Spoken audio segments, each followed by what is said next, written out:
Jarvis, what is up, my friend? How are you today? Feeling beautiful, my man. Awesome. Yeah, I love it. I love it. For listeners who are not familiar with you and the morning hero, what's the elevator pitch here? The morning hero is, my growth journey started when I read this book called The Miracle Morning. And The Miracle Morning, at the time I was homeless, depressed, living on my mom's couch, waking up I had no reason to wake up. So I wake up at 9, 10 in the morning.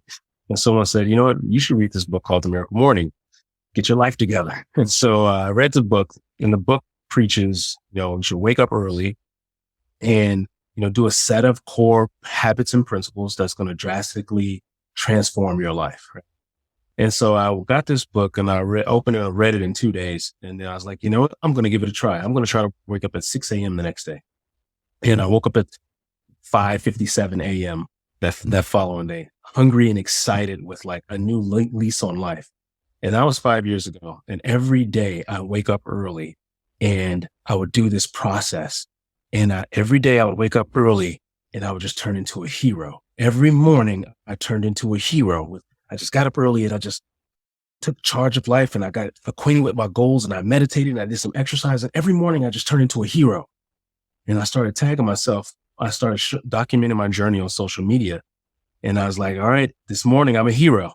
And then someone was like, yeah, you are the morning hero. And I was like, yeah, that's it. Dude, that's hero. Powerful, my friend. Hey, I just quickly, your hands are like hitting the desk and that's picking up in the mic. Oh, so sorry. Just to be cognizant of it, I do it all the time. That's why I put my hands underneath the desk these days. Yeah, that's a good idea. Thank you. Man, I'll tell you what, there's so much here I want to talk about because in retrospect, looking at the journey of my life, the moments in which my life has changed the most is in those moments when I have put myself in a position to be uncomfortable, right? We often find comfort in the norm. And even if that norm is something as simple as what time we wake up, which most people don't equate to really being the baseline for how everything is impacted in their day. And when I change my life to go, oh, I am getting up before 6 a.m. every morning as a person who is much preferable around I'm going to go to bed about 3 a.m. and get up at 10 kind of lifestyle. It was Right. so dramatically impactful for me. So I resonate with that in this really intrinsic way. But how do you get to this place where, man, I want to unpack this a little bit. You go from being homeless, living on a couch, reading this book. What's the lead up to this moment? Like, what is happening that puts you in that position? Yeah, great question. So, had the, I had like a very privileged existence for a while. I went to school. I was really good at everything I did. So I went to engineering school. I got a computer engineering degree, went to sales and for tech sales. And I was a software salesman for 15 years and was really good at that. President's Club, top 1%. And I was making a lot of money. I moved to San Diego from Chicago. And then eventually I moved to San Diego and new in a brand new town, making a lot of money. I get this loft downtown overlooking the water and overlooking downtown. It's a 2-story loft, living by myself, making all this money. And my priorities shifted. It went from I was hungry for goals and I was striving for things and to all of a sudden, I had all this abundance and then I just took advantage of it and, started partying too hard, chasing girls every weekend, drinking, fell into doing drugs and it went from, once or twice a month to once or twice a week to then almost every day hanging with the wrong crowds. And slowly but surely, it started to overtake my life. My life started to deteriorate. And so all these things that were just so great about my life, everything was, in working order. All of a sudden, like these substances took control of me. And now I wasn't going into work anymore. I'm missing appointments. I wasn't showing up for myself. I wasn't showing up for my job. I wasn't showing up for my family. And I was really kind of just a shell of my former self to the point where I got released from my job. I had a girlfriend at the time. She broke up with me. And, all of a sudden, everything I had, I lost it. And like really within a 1 week time span, I lost my job, lost my girl, got kicked out the house. and I was stuck with my bags, bumming going couch surfing from friend's house to friend's house, trying to, find people to kind of take me in. And eventually I had to move back to Chicago with my mom. And I was 36 years old. So here I was, I went from having it all. Everything was on cruise control in life. And then, slowly but surely hanging with the wrong crowd, my not focusing on the right things. I let like all these, great things in my life kind of fade away. And then I was stuck with nothing.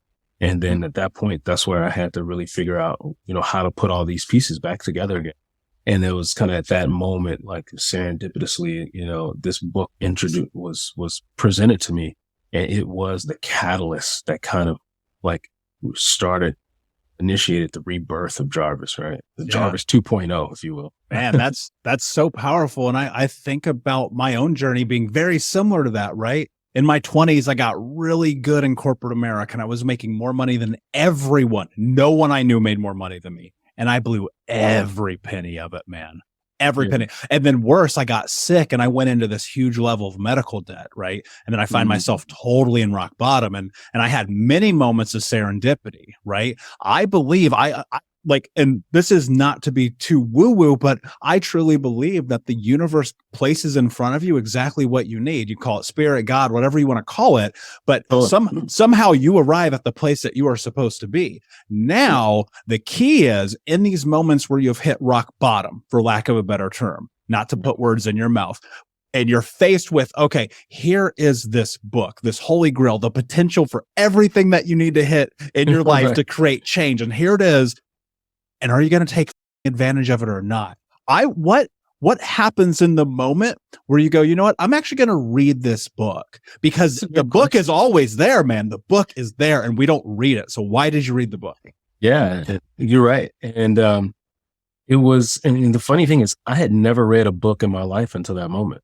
Like all through school, I took advantage of all the shortcuts. I was a Cliff Note kind of guy. I can skim stuff and kind of come up with the gist of what they're talking about. I never in my life read a book cover to cover until this book when I was 35 years old, sitting on my mom's couch. And I mean, when I say cover to cover, I mean from every word on the front of the cover all the way to every word on the back of the cover. And it was one of those things that as soon as I read the first several pages, it was talking directly to me and I couldn't put it down. Like the author of the book is a guy named Hal Elrod, and he went through a similar experience where he was the number one sales rep. He's like the all-time selling sales rep for Cutco in history. And Cutco is this, they sell like knives, like culinary. And so he's an all-time sellingest salesman in history. And he got into a car accident, lost his life actually 2 times in the emergency room, and they revived him. And so there he was, completely broken, was once at this great point in life. And now he's broken, could barely walk, wasn't supposed to survive. And he was trying to put the pieces of his life back together again. And he came up with a formula that took him from almost dying to back being, an extraordinary achiever. And he wrote this book to outline his process of how he went from broken to a high achiever. And when I was reading his story, I was right where he was. In his story, he was laying on his deathbed. In my story, I was laying on my mom's couch, but I was right there with him. And so from the moment I opened that book, he captivated me like, hey, this is where I was, but here's where I am now. In this book, I'm going to give you the step-by-step process. And so at that point, I was hooked. I'm like, all right, give it to me. I'm going to read this whole book. And I did. Yeah, that's incredible, because here's what I always feel like happens in those moments. We recognize that we're not alone, right? I don't think it's as simple always as here's your magic potion, drink this and things are going to change, right? You have to have this moment of cognizant resonance where you say, oh, wow, you mean it's not just me? I'm not the only up in the world. I'm not the only guy who's flipped his life upside down. There's hope. There's potential. Something can happen. Something can change. Holy right? You step into it. So here's where I really want to push you a little bit. Day one's easy. Talk me through day one and then talk me through, okay, I did it once and now I'm going to do it again, because so often we fall off, right? It's easy to get up at 6 a.m. one time, but how do you do it every day for the rest of your life? How do you apply meaning and goals and all of that? What is that experience like? So it's, and I get this a lot, and I tell people, you just got to get into it, because you'll see once you start this process. So the first thing I noticed was the moment I made the decision to do it, it was easy. Like so often we create this narrative of, oh, I'm not a morning person. Oh, I could never do that. Oh, I hate the mornings. And you'd be surprised at how powerful the subconscious mind is. So you're feeding your subconscious this narrative, and it's going to take it and run with it. So the minute you say, I could never get up at that time, well, you're right. You won't, because you just convinced yourself that you'll never do it. Yep. But the minute you change that narrative and change the way you speak to yourself, you change the language that you use, it's easy. So the first thing I noticed was how easy it was. The moment, like, and in the book, he gives you ways to reprogram your thinking. Like, instead of saying, you know how we do just negotiation with ourselves at night? Like, oh man, I only got, what time is it now? So I got 5 5 hours left. Oh God, I'm going to be so groggy. I'm going to be so tired. Like, we try to negotiate, like, how much time do I have to sleep now? Like, it's like, instead of like, telling yourself like, oh, I'm only going to get 5 hours of sleep. I'm going to be so tired in the morning. You flip it and you turn it to a positive, like, oh, wow, I'm so thankful I can't wait for these 5 hours of sleep. I can't wait to get up at 6 a.m. so I can do my yoga or do my meditation, right? It's just these little small tweaks of how you use language to program your subconscious. And so that first step, it was easy. It's so easy to get up early when you just change your perception of it. So that was the first thing. But two, I noticed that there was such a peace in the morning that I had never experienced at any other time of day. I get up and it's dark outside and it's just me. No emails are coming in, no phone calls, no text messages, no, my phone isn't buzzing on social media. It's the rest of the world isn't active yet. And so I get uninterrupted, like just dedicated peace time to really focus on me, focus on myself, focus on my goals. And so it was addicting. It was I would literally get a high from it. And so all this time I had been using these external substances to raise my vibration and my elevation. I found that I can go inward and get that same feeling. And so I was up early and I would do my meditation and I would just really channel this energy of gratitude and peace and love and joy. And I would be buzzing, like I would have goosebumps. And I was like, I'm doing that again tomorrow. And this feedback loop of, I can't wait to do that again tomorrow. And I would do it again the next day. And I'm like, well, I love this so much. Can I even move it back to 5:30? And then it would be like, okay, now can I move it back to 5 a.m.? And, now I actually get up at, this is going to sound crazy, but I actually get up at 3:30 in the morning now. Yeah. And so I'm up at 3:30 in the morning every day. I get up, I go for a run, come back, I do my meditation, I do my yoga stretching. I sit down and I focus on my goals and write out and journal my goals and visualize them and then plan my day. Like, I have this whole practice because I get such a rush from it. So the moment you commit it, the first thing is you commit to it, you'll find how easy it is. But then two, if you see the benefits of it, it's going to continue to feed you to want to do. And so to be honest, it's not easy it's not hard at all when you first just commit to doing it. Yeah, absolutely. And I resonate with everything that you just said. And I often say we are the stories that we tell ourselves, right? If my narrative is I'm not, I can't, I shouldn't, I won't, I don't, guess what? That's going to be true.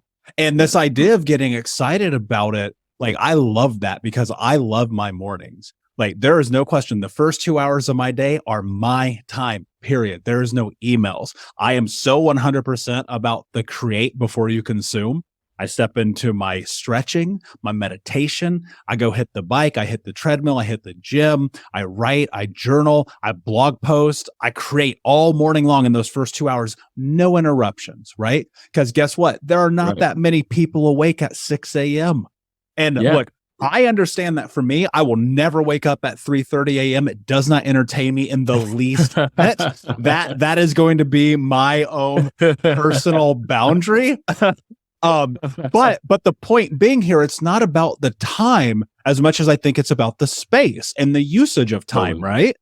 100%. Like, it doesn't matter. So the only reason I wake up at 3:30 is because now I run morning coaching programs that start at 5 a.m. So every morning at 5 a.m. I run a mastermind call. So technically my work starts at 5 a.m. So I have to get up at 3:30 to give myself time before I report to work. So the only reason I get up that early is because my work day starts at 5. Everyone's work day doesn't start that early, right? So what you hit the nail on the head. As long as you give yourself some buffer before you need to report to work, whatever your work is, and work doesn't have to be a physical location you go into. Work needs whatever your first responsibility of the day is. And so as long as you give yourself some buffer time before you need to be attentive to your first responsibility day. So that's the only reason I get up at 3:30 is to give myself but Jarvis, I got kids and COVID and I got a side hustle and I'm up till 1 o'clock in the morning and I got all this, but Jarvis, how do I do it, man? Like, this is great. I'm super glad you and Michael can do it, but how do I do it? How do I step into this when I have life? Yeah, well, I'm a living proof of that now, right? I got a 1-year-old kid. He wakes up at 4:30. So I have to wake up 1 hour before he wakes up. That's my rule of thumb. Be up 1 hour before the rest of your house. You have to have an hour for yourself. So if your kids or your spouse or everyone else in your house wakes up at 6, wake up at 5. You have to report to yourself before you can report to everyone else. That's just a rule. So and I get this all the time. You could do that because before I had kids, they would also, but you don't have kids, but you're not married, but okay, now I got kids. Now I got a wife. Now I got all those chaotic, situations, extenuating circumstances. I still prioritize waking up 1 hour before the rest of my house so I can take care of me first. Then I can tend to everyone else. Let me ask you this question, because I think this is really important. And I relate to that. Again, I think we're just going to be in agreement on all of this because of how potent I believe that it is and how transformative it has been for my life. What are your rules around this? Because I think people often, and this was my experience, I say I'm going to do something and then I fall off because I didn't put rules and parameters around it that say, this is my life. This is what I hold myself accountable to. Talk to me about rules and accountability and how you show up for yourself, because it's really easy, again, to do it a day or two, week, maybe even, but man, to adapt a lifestyle change. And it's not even necessarily just time. Like, think about how different your life is. From homeless and being on the couch to reading this book to I'm married, I have a kid, I have a career, I have a business. I'm moving towards the things that satiate me as a human being. There's got to be parameters there, right? Yeah. So one of the greatest, and so the beauty of what the Miracle Morning taught me was the power of reading. Like, the biggest lesson, in spite of all the technical know-how that it taught me as far as how to form a great morning routine, how to wake up early, what to do when you wake up early, how to meditate. Just in spite of all that, the biggest thing it taught me was the power of reading. Because if it wasn't for me reading that book, my life would not have branched off into this, this trajectory that it's on. And so after I read that book, I was like, well, hell, what else could I read? Like, I just got super hungry for just consuming. Like, it's the greatest way to take 10 years of knowledge and boil it down to 10 days. Like, it took the author of that book 10 years of his knowledge, his failures, his successes, and he boiled it all down into something that I could read in 10 days. And so I was like, how else can I accelerate my life? So I started reading everything I possibly could. And this book, that I read, was called Willpower Doesn't Work by Benjamin Hardy. Great book. Profile. And the premise of the book is that your own internal willpower, discipline, motivation, at some point will fail you. And successful people have a way of setting their environment, outside structures, systems, and processes that ensure that they show up even when their own willpower fails them. And so I took that principle and I was building this discipline of trying to wake up early, trying to make sure I got my workout in, trying to make sure that I did all these habits that these success habits, if you will. And you're right, it's hard initially. And so saving grace for me was right at that time, I started introducing other people to this Miracle Morning book. Like, hey, this is a great book. This is a great book. And they started reading it and started trying to do it. And I was like, well, look, let's all join together because look, some days I do it, some days I don't. You over there struggling, you over here, you're struggling. Let's all come together and be accountability partners for each other. And that was it. The moment we got a group together, and every morning at 5 a.m., we would all get on a Zoom call and basically hold each other accountable to waking up early and doing this morning practice. And we did it together on the call. And the moment we did that, it was easy because now it wasn't just me anymore. I had to show up for them. Mm-hmm. I had to show up for other people. And the moment you incorporate that aspect, when you incorporate other people holding you accountable, then that's where you kick the discipline in, because you'll let yourself off the hook all the time. You can find any excuse, but you will do everything you can to not disappoint someone else. So if I know they're counting on me, I'm going to show up and I'm going to show out. I'm going to show up and show out every time because I had that outside accountability structure. So that was the magic sauce, and it's the magic sauce to everything: accountability. Yeah, I agree. And putting parameters around it that say, I am going to do this, right? It's so much about that narrative. I am going to do this. I'm going to put myself in a position, right? Because we always have an excuse. We always have a reason why we don't have to show up for ourselves. We always have this reason why we can go tomorrow, right? But today, like I always think about that. There's no tomorrow. There is no promise that I'm not going to have a heart attack right now and drop dead in the middle of talking to you. And so to wait for tomorrow is like, you're not living, but it can be scary, right? This idea of stepping into life and stepping into and embracing the idea of possibility. What was that journey like for you as you started to shift, right? Because here's what happens. Slowly you notice change. Oh, I feel different. I feel self-esteem. I feel worth. I feel value. I'm moving towards real goals again. I'm moving away from drugs and sex and the things that don't actually matter in my life. Right. What is that transformation like for you? It is like a drug. It's goals are so powerful. I get so much of a high now from chasing my goals than I ever did when I was doing cocaine. Like having a vision and vision worth pursuing that's purpose driven, that has some sort of meaning to it, and then seeing yourself progress to it. I think that is the key to life. The key to life is having a vision, a purpose driven mission, and then actually putting one foot in front of the other and making progress towards that vision, towards that best version of yourself, towards your grand design. And so the moment I got clear on what my goals were, and again, this was kind of the format that I learned in the Miracle every morning: write your goals down. And to that point, I had never written my goals down, never even really formed goals. What were like the first goals you were writing? So I was really ambitious. It was, I wanted to form a real estate company. I wanted to build an app. So, like a mobile phone app, for this idea that I had. I wanted to lose 30 pounds and get back, because at that time I was kind of overweight and just from partying and drinking and eating too much. I wanted to reconnect on a meaningful level with and repair broken relationships. I had severed from when I went through my downward spiral, and I kind of alienated myself from people that loved me. And so I needed to repair and mend relationships. And so those were every morning, that's what I would write. I would write a financial goal. I would write some sort of passion or driven goal or a hobby. I would write some sort of fitness goal, and I would write some sort of family or connection or relationship goal. How many of I write down goals every single day, have for years. How many of those goals came to pass? How many of those things actually happened? All of them.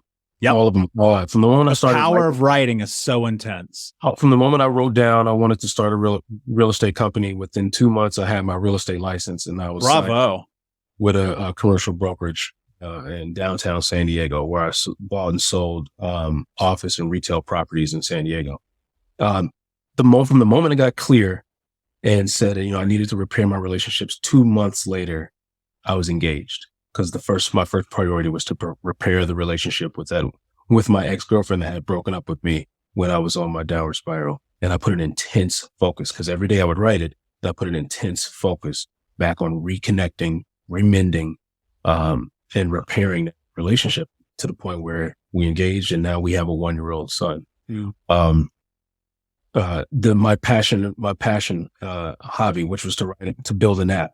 The moment I started writing it, the universe started putting things in place and connecting me with someone who, another gentleman who writes code and writes apps.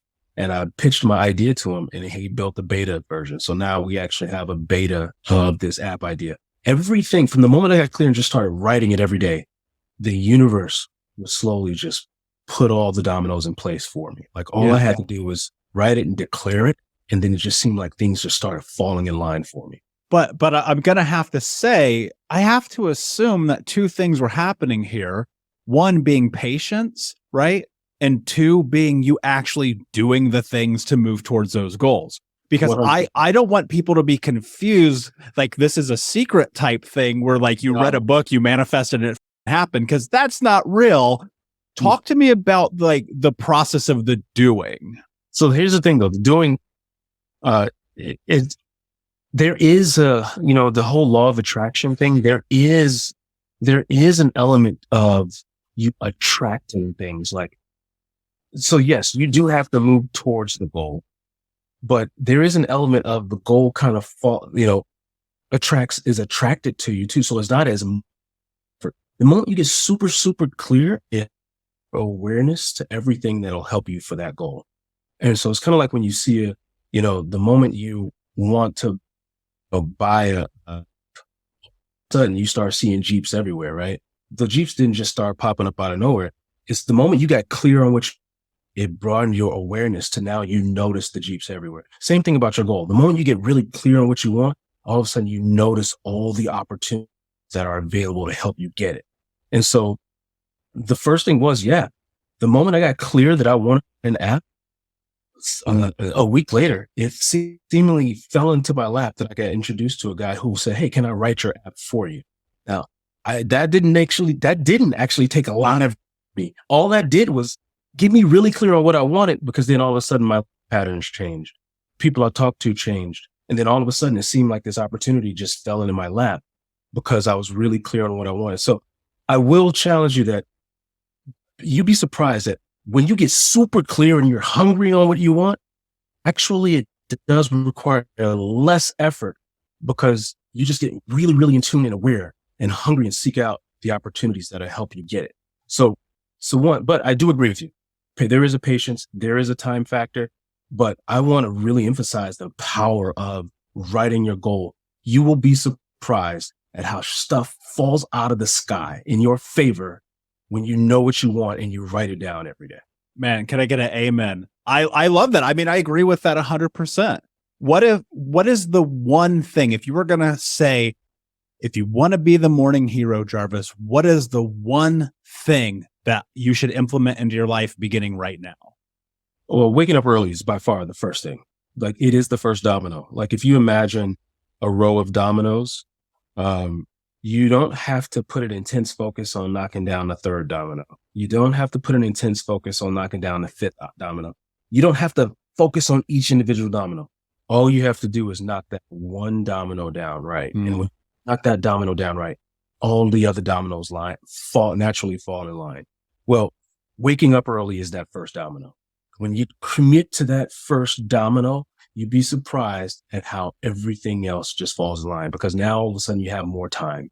The biggest resource that we claim, our biggest excuse for why we don't do things, why we don't move things forward, why we can't invest in things is because of time. Time is the resource that is the biggest limiting factor. And when you commit to waking up earlier, now you have time. Now you have time to invest in that side hustle. You have time to invest in your fitness. Now you have more time and clarity and peace to get in tune with yourself and to connect with people on a meaningful level. Now you have time. You have the greatest limiting factor now back in your favor. And now everything else will fall in place the minute you give yourself more time. And that comes from waking up earlier. So for me, the one thing is waking up at least 1 hour earlier than you wake up now and using that time to work on yourself and your goals. I love it. I love it. Before I ask you my last question here, where can people find you? themorninghero.com. So actually everything that we talk about, I actually have free videos on my website, and you can sign them, and I send them out to my list. You can email out your lesson, and they're all about like this: how to schedule your day to double productivity, how to use your calendar and time block time so you're using it more efficiently, how to get hyped up and motivated and fired up every morning, right, with a little small simple tweak. So I offer all these kind of tips and tricks, themorninghero.com, and I send them out as an email every week, once a week, call them Motivation Monday. So they can sign up and they can get all this free videos and free video lessons. I love it. Themorninghero.com. Jarvis, my friend, amazing. Thank you so much for being here with me today and the Unbroken Nation audience. My last question for you, my friend, is what does it mean to you to be unbroken? Unbroken. And so when I think of unbroken, said another way, is unbreakable. Unbreakable is just this discipline that you do what you say you're going to do, even if you don't feel like it. Yeah. I think of a discipline, and I got this from David Goggins. David Goggins says, do something that sucks every day. Every day, do something that sucks. The minute, and I use this mindset. It's this mindset of, we always get these negative voices saying, you shouldn't do that. You're too tired. You're not good at that. And you got to realize that you are not that voice. Like, that voice is a separate entity. And so Goggins taught me this technique of every time you hear that voice, whatever it tells you not to do, you have to do it. Like every day you have to do something that sucks. And so I use this principle every day. I'm like, I'm making that call. I don't feel like calling that investor. Gosh, I don't feel like doing it. The minute I say that to myself, boom, that's my trigger. I got to do it. And so unbreakable, when I think of unbroken or being unbreakable, it's having this unbreakable spirit, this unbreakable discipline that no negative voice, no excuse can come up in a way and break you from your stride. Man, I got literally goosebumps hearing that, because I relate. That is 100% everything that I believe in. My friend, thank you so much for being here. Guys, if you found value in this conversation, please like, follow, subscribe, review. Go check out themorninghero.com. And until next time, my friends, be unbroken. I'll see you.